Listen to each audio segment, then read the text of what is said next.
पिछली बार माविश मुझे पकड़ लेता है और मुझे सोने की चिड़िया लाने के लिए एक टापू पे भेज देता है। अब मैं और एक बंदा उस टापू पे चले तो जाते हैं, पर वहाँ जाने के बाद हमें पता चलता है कि नॉर्मल टापू नहीं बल्कि जुरासिक पार्क है। जाते बराबर हमको वहाँ पे टीरेक्स मिल जाता है और हमें एक थार वाला बंदा वहाँ पे बचा लेता है, पर टीरेक्स ने अब हमें नोटिस कर लिया था। अब टीरेक्स हमारे पीछे हाथ धो के पड़ गया था। हम सभी लोगों की फटके हाथ में आ गई थी और किसी तरह हम टीरेक्स को चकमा देने की पूरी कोशिश कर रहे थे। 60 की स्पीड में भागने के बावजूद भी थार टीरेक्स से बच नहीं पा रही थी। अरे भगा, जल्दी भगा, वो पीछे आ रहा है, वो मुझे मार देगा। टीरेक्स हर मोमेंट गाड़ी के करीब आता जा रहा था और उसने गाड़ी को ठोकना भी शुरू कर दिया था और अब इस डायनासोर से बचना इम्पॉसिबल सा लग रहा था। क्या तुम जानते हो टीरेक्स आधे घंटे तक बिना थके भाग सकता है। फैक्ट बताने का ये सही टाइम नहीं है मेरे भाई। अभी टीरेक्स हमारी थार के अंदर मुंह घुसाने ही वाला था, तभी थार वाला बंदा अपनी गाड़ी को फुल एक्सेलरेट कर देता है। लेकिन हैरानी तो हमें इस बात की हो रही थी कि 80 की स्पीड को क्रॉस करने के बाद भी वो टीरेक्स हमारा पीछा नहीं छोड़ रहा था और हमारे करीब ही करीब आते जा रहा था। इतने में थार वाले बंदे ने अपनी गाड़ी के डायरेक्शन को चेंज किया और सीधे थार को खेतों में लेके चला गया। लेकिन खेतों में भी टीरेक्स रुका नहीं और वो हमारे पीछे ही पीछे आते गया। उससे बचने के लिए हमने अपनी थार को पहाड़ी से जंप करवा दिया और पहाड़ी रास्ते पे चलना शुरू कर दिया, पर ये प्लान भी कोई काम ना आया क्योंकि टीरेक्स भी हमारे पीछे पीछे पहाड़ के नीचे आने लगा और अब तो हमारे वो और भी ज्यादा करीब आ चुका था। जितना टीरेक्स से दूर जाने की कोशिश कर रहे थे वो उतना हमारे पास आते जा रहा था। हम मारे जाएंगे, हम सब मर जाएंगे। तुम चुप रहो, मुझे इस गाड़ी को भगाना होगा। Full power. थार का असली पावर अब दिख गया था और वो बेचारा टीरेक्स अब पीछे छूट गया था।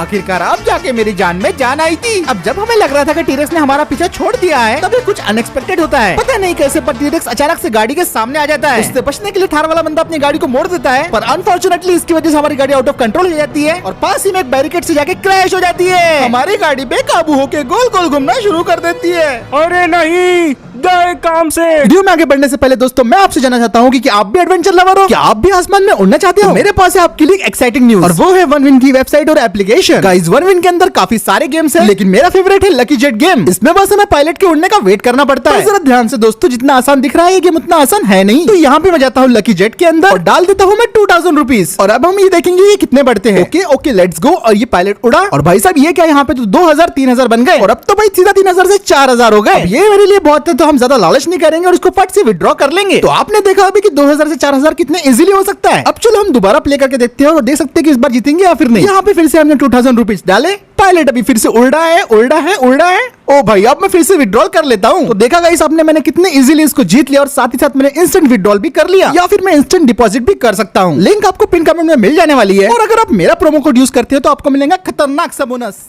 आउट ऑफ कंट्रोल होने के बाद हमारी गाड़ी 3-4 बार पलटी और फिर सड़क के किनारे जाके पलट गई। थार का बहुत बुरी तरीके से एक्सीडेंट हुआ था लेकिन हम तीनों सेफ थे। अरे भाई ये क्या हो गया, क्या हो गया? लगता है पत्थर की वजह से गाड़ी कूद गई। मैंने मूवीज में देखा था, ऐसे तो गाड़ी फट जाएगी। अरे भाई ऐसा कुछ नहीं होगा, पेट्रोल अभी लीक नहीं हो रहा है। पहले ही डरा हुआ हूँ और मत डरा भाई। तुम लोग फिक्र मत करो, हम एक एक करके गाड़ी से निकलेंगे।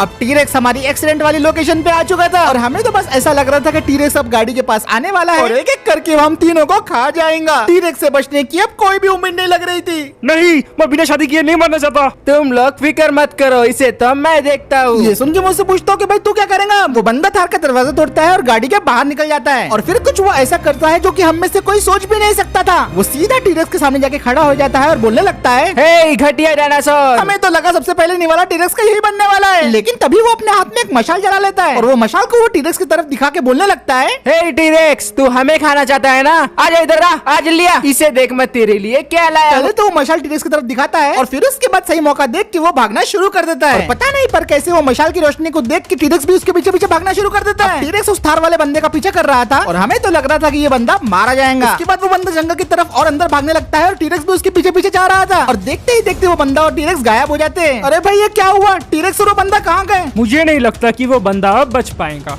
तो फिर अब हमें क्या करना चाहिए? तुम फिक्र मत करो, मेरे पास एक आइडिया है। आज रात हम इधर ही सोते हैं। हाँ भाई तू सही कह रहा है, सुबह का इंतजार करते हैं।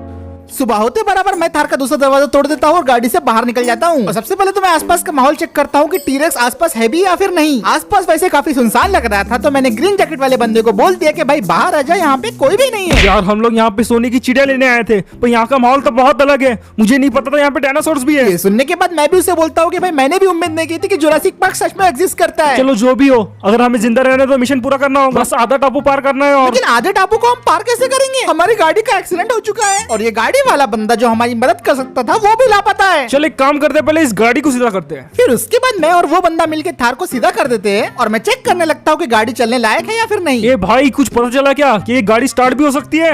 अब गाड़ी का वैसे सब कुछ ठीक था, लेकिन गाड़ी बस स्टार्ट ही नहीं हो रही थी। और फिर आधे घंटे तक गाड़ी की छानबीन करने के बाद मुझे पता चलता है कि गाड़ी का इलेक्ट्रिकल इग्निशन सिस्टम डैमेज हो चुका है। क्या मतलब कि गाड़ी स्टार्ट नहीं होगी? ऐसा मत बोल भाई, कोई ना कोई तरीका तो जरूर होगा। ये सुन के मैं उसे बोलता हूँ कि भाई एक तरीका है, धक्का दे के गियर में उठाने से शायद गाड़ी स्टार्ट हो सकती है। वाह क्या बात है, ये तो देसी तरीका है, इसमें तो मैं एक्सपर्ट हूँ। फिर वो बंदा गाड़ी के दरवाजे के पास चल जाता है और बोलने लगता है, चलो धक्का तुम मारो, गियर में मैं उठाता हूँ। क्या मतलब मुझे धक्का मारना होगा? कई बार ऐसा होता है कि मैं अपने पैर पे खुद कुल्हाड़ी मार लेता हूँ। अब इतनी भारी भरकम थार को भी मुझे धक्का देना पड़ रहा था। एक तो मुझे थार को चढ़ान पे धक्का मारना पड़ रहा था, क्योंकि गाड़ी को गियर में उठाने के लिए अच्छी खासी ढलान की जरूरत होगी। मारो मारो और धक्का मारो। तुम गैरेज वाले हो या कौन हो तुम? जोर से मारो, जोर से। ये बंदा तो गाड़ी के अंदर बैठ के बस हुक्म दिया जा रहा था, लेकिन असली हालत तो मेरी टाइट हो रही थी। थार जैसी भारी भरकम गाड़ी को चढ़ान पे धक्का मार रहा, वो भी इतनी कड़कती धूप में। मेरे तो आज पूरे लग चुके थे। अब लगभग मैं 10 मिनट तक थार को धक्का मारते रहता हूँ और फाइनली अब जाके ढलान आ गई थी। अब मैंने थार को और स्पीड में धक्का मारना शुरू कर दिया था। हाँ बहुत बढ़िया बहुत बढ़िया। चलो हो रही है, क्लच दबाया, चलो जा, चालू हो जा। हाँ हो गई हो।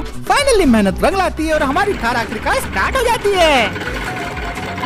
हाँ फाइनली स्टार्ट हो गई, अब हम घर जा पाएंगे। क्या बात क्या बात। अब लग रहा था कि मेरी मेहनत का कोई फल मिला, लेकिन एक्सीडेंट की वजह से थार के इंजन की आवाज तो पूरी तरीके से चेंज हो गई थी। चलो दोस्त बैठ जाओ, हमें मिशन पूरा करना है। तो अब इतना सुनने के बाद मैं भी गाड़ी में बैठ जाता हूँ। फिर उसके बाद वो बंदा बोलने लगता है, चलिए तेरी बॉडी बनाने तक कुछ तो फायदा हुआ। ये सुन के मैं उसे बोलता हूँ कि भाई बकवास मत कर, चलो अब निकले यहाँ से। और फिर उसके बाद वो गाड़ी को फुल एक्सेलरेट दे देता है और सीधा हम लोग निकल पड़ते हैं अपने मिशन को पूरा करने के लिए। अब हम लोग जुरासिक पार्क में घूम रहे थे और इस बात का हमने पूरी तरीके से ख्याल रखा हुआ था कि हम अपनी तरफ कोई खतरे को इन्वाइट ना कर ले। तभी रास्ते में उस बंदे से पूछने लगता हूँ, भाई वो थार वाले बंदे को कहीं टीरेक्स ने खा तो नहीं लिया? वो वापस नहीं आया। पर टीरेक्स के सामने जाने को हमने बोला था कि वो अपनी मौत का खुद जिम्मेदार है। फिर हम आइलैंड में और भी ज्यादा आगे जाने लगते हैं। टीरेक्स के इलाके से बचने के लिए हम लोग पहाड़ियों से नीचे उतर रहे थे, क्योंकि पहाड़ों पे टीरेक्स अक्सर कम ही आते हैं। और यहाँ पे थार हमारा पूरा साथ दे रही थी। थार की ऑफ रोड कैपेबिलिटीज यहाँ पे बहुत बड़े तरीके से काम में आ रही थी और घने से घने जंगल को हमारी थार मिनटों में पार कर दे रही थी। और सिर्फ 15 मिनट के अंदर हमने सारा के सारा जंगल पार कर लिया। हमें तो लग रहा था कि जंगल ऑलमोस्ट खत्म हो चुका है, लेकिन हमें क्या पता था कि हमारे लिए सरप्राइज सामने इंतजार कर रहा है। और फिर जो हमारी गाड़ी के सामने चीज थी उसको देख के हमारे होश उड़ गए। अरे बाप रे,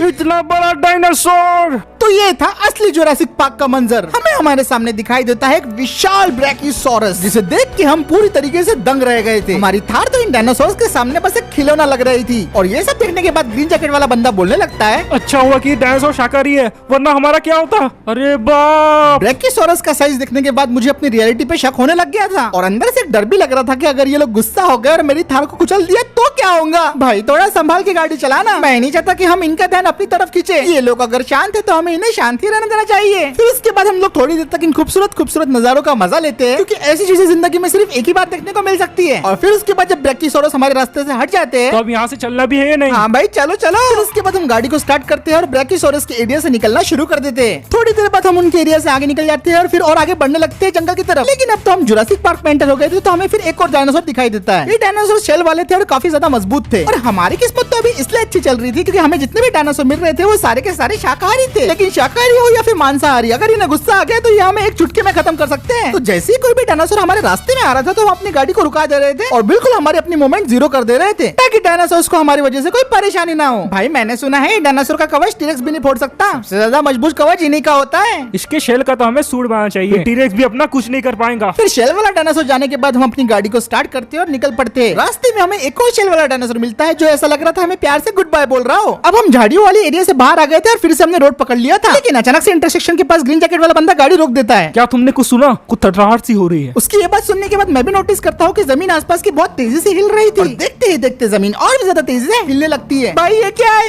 कहीं टीरेक्स तो नहीं आ रहा? टीरेक्स कितने स्पीड से नहीं चल सकता। अरे वो देख। और जैसे ही फिर हम अपने लेफ्ट में दिखते हैं तो हमें दिखाई देता है बहुत सारे डायनासोर का झुंड। और ये सारे के सारे डायनासोर सीधा हमारे सामने वाले रास्ते पे ही आ रहे थे। इनका पूरा झुंड फिर उसके बाद हमारी थार के सामने से गुजरने लगता है। ये गैलीमिमस नाम के डायनासोर है जो अक्सर झुंड में ही रहते हैं और इनसे भी हमें डरने की कोई जरूरत नहीं है जब तक हम इनके रास्ते में नहीं आते। 5 मिनट तक इनका झुंड हमारी थार के सामने से गुजरता रहता है। भाई इनका झुंड कितना लंबा है, खत्म होगा कि नहीं होगा? मुझे तो ये समझ में नहीं आ रहा इनका शेप कैसा है। अब ऐसा करते करते 10 मिनट तक इनका झुंड हमारी थार के सामने से गुजरता रहता है और तब तक हम टाइम पास कर रहे थे। और सुकून तो तब मिल गया था कि जब पूरा के पूरा झुंड हमारी गाड़ी के सामने से गुजर गया था और फाइनली अब रोड जाके खाली हुआ। फिर उसके बाद हमने थार को स्टार्ट किया और हम लोग निकल पड़े थे अब पार्क के एंडिंग वाली साइड में। अब बस आधे घंटे की ड्राइव रह गई थी और हम सोने की चिड़िया वाली लोकेशन पे पहुंचने वाले थे। भाई अब जल्दी से मिशन कंप्लीट करके निकलते हैं। तो मेरे को कौन सा रहना है, मेरे बीवी बच्चे थोड़ी ना इधर, मेरा भी दिमाग बहुत पक गया। हम फुल रफ्तार से ड्राइव करते हैं और लगभग आधा घंटा ड्राइव करने के बाद हम पहुंच जाते हैं अपने एरिया पे। भाई गेट बंद है। तो डरता हूँ क्या? ग्रीन जैकेट वाला बंदा लिटरली गेट तोड़ के बाहर निकलता है और आखिरकार हम जुरासिक पार्क रुकाडो में पहुंच गए थे। ले बेटा मंजिल आ गई। ये वही जगह जहाँ पे अपने को सोने की चिड़िया मिलने वाली है। कम से कम जीपीएस में तो ऐसे ही बता रहा है। हम अंदर जाएंगे, सोने की चिड़िया लेंगे और वापस घर को जाएंगे। फिर उसके बाद हम दोनों गाड़ी से उतर जाते हैं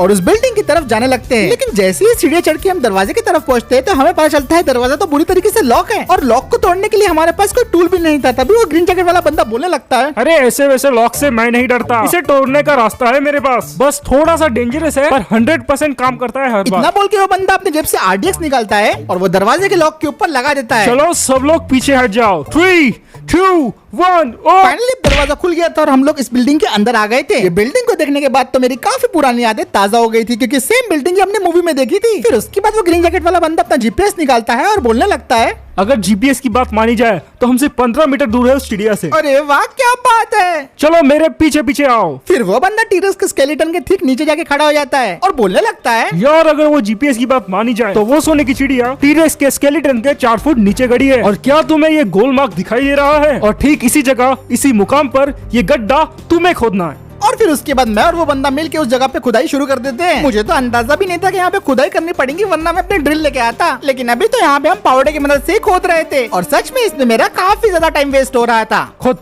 खुद खुद खुद खुद खुद। अरे भाई तू क्या बोल रहा है? खोदो खोदो खोदो खोदो। वैसे हमारा ये खुदाई करने का काम चलते रहता है पूरा 1.5 घंटे तक और 1.5 घंटे के बाद हमें वो आवाज आती है जिसका हमें सबको इंतजार था। ओह माय गॉड, मैं क्या देख रहा हूँ? मिल गया मिल गया। और फिर उसके बाद हम और स्पीड से खोदना शुरू कर देते हैं और फाइनली पूरी खुदाई करने के बाद हमारी मेहनत आखिरकार रंग लाई और फाइनली जमीन के अंदर से हमें मिल गया था एक डायनासोर का अंडा। और ये देख के मैं पूछने लगता हूँ, ये तो डायनासोर का अंडा है, सोने की चिड़िया कहाँ है? भाई सोने की चिड़िया इसी के अंदर है। अंडा फोड़ेंगे तो सोने की चिड़िया बाहर आएंगी ना। अच्छा तो ये बात है, चलो फिर इस चिड़िया को लेके चलते हैं घर। अब हम लोग घर जाने की तैयारी कर ही रहे थे और सोच रहा था कि मैं अपने अंडे को हाथ में उठा लूं, लेकिन तभी मुझे एक जानी पहचानी सी आवाज आती है और वो आवाज को सुनने के बाद मेरे चेहरे के एक्सप्रेशन पूरी तरीके से बदल गए थे। अरे ये क्या है भाई, जरा अपने पीछे मुड़ के देख। तुम तो इतना डर रहे हो जैसे कि कौन आ गया हो। ओह नो, हमारे पास एक वेलोसिरैप्टर आ गया था और वो अपने नाखून बजाए जा रहा था, मतलब वो शिकार करने के मूड में था।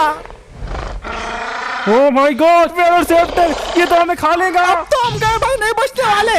अगर मैं मर जाऊं तो मेरी माँ से कहना कि वो चाय में पत्ती बहुत डालती थी। और थोड़ी देर तक घूरने के बाद वो वेलोसिरैप्टर हमारे ऊपर छलांग लगा देता है। अब आगे क्या होगा ये पता चलेगा आपको पार्ट 3 में। तो अगर आपको वीडियो पसंद आया तो लाइक कर दो, शेयर कर दो, चैनल को पहली बार देख रहे हो तो सब्सक्राइब कर दो और 10,000 लाइक होते इस वीडियो का अगला पार्ट आ जाएगा। और मैं मिलता हूँ आपसे अगले वीडियो में।